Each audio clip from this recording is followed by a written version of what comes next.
Salam alaikum, je suis parti à la rencontre de Mohamed Khattou, un artiste ingénieux écolo qui a transformé des pneus nuisibles à l'environnement en des objets décoratifs et des objets d'ameublement.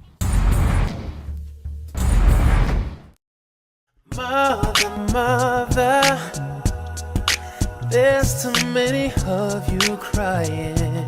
Comment l'idée m'est venue, c'est juste le fait d'aimer le côté recyclage et il y a aussi avec l'aide de mon frère qui est plus manuel et on s'est investi tous ensemble au départ pour créer des choses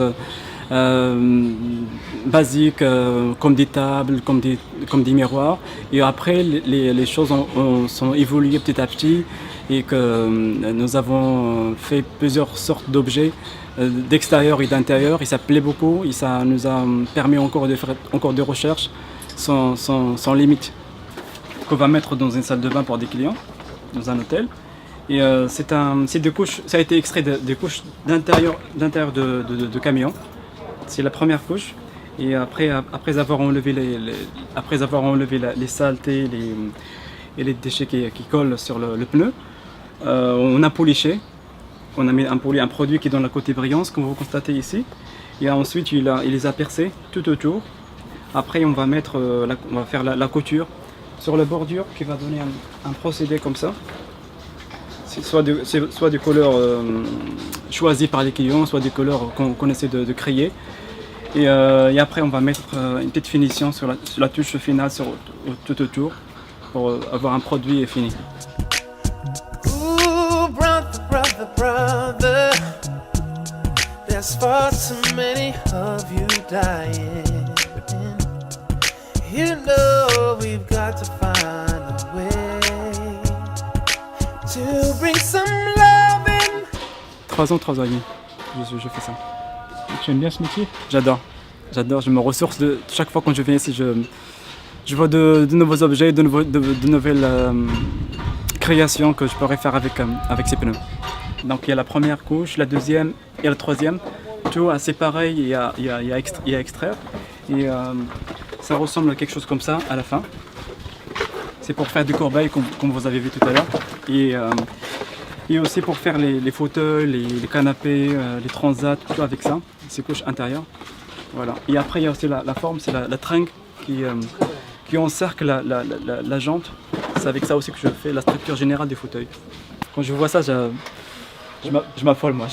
Tu vois beaucoup de potentiel dans ce pneu. J'adore quand je vois des gros pneus comme ça, c'est ma folie. Only love can conquer it. You know we've got to find a way to bring some love in here today. Yeah. Picket lines, sister, and picket signs. Sister, don't punish me with brutality. Sister, talk to me, sister, so you can see what's going on. Quel est votre type de clientèle? Ma type de clientèle, c'est beaucoup d'Européens. Les Européens qui habitent à Agadir et aussi la région d'Agadir.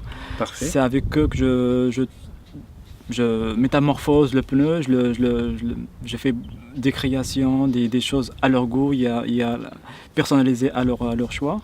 On ne veut pas oublier une catégorie de Marocaines qui aiment aussi le fait d'avoir quelque chose de bon dans les pneus. Est-ce que vous avez une aide des autorités? Est-ce que vous avez tapé à quelques portes? Oui, j'avais une aide l'autre fois au niveau des autorités marocaines. Il y avait aussi le Wali qui a été présent plusieurs fois dans des foires et des événements. Il m'a beaucoup soutenu, il a vu ce que je fais, il m'a encouragé de continuer dans le projet. As-tu des objectifs pour la COP22 à Marrakech prochainement? Est-ce que tu veux défendre les couleurs de la région? Bien sûr, c'est parmi mes objectifs dont je souhaite depuis toujours, c'est de participer dans cet événement-là. C'est un grand événement et dans lequel représente aussi ma région d'Agadir et la région de Sousse. Donc ça me tient au cœur à chaud d'être là. On est tous avec toi, Inch'Allah, et puis j'espère que ton entreprise sera cotée mondialement et que tu proposeras des produits partout dans le monde. Merci beaucoup, Mohamed. Je vous en prie. Merci à vous. Merci à vous. Allez.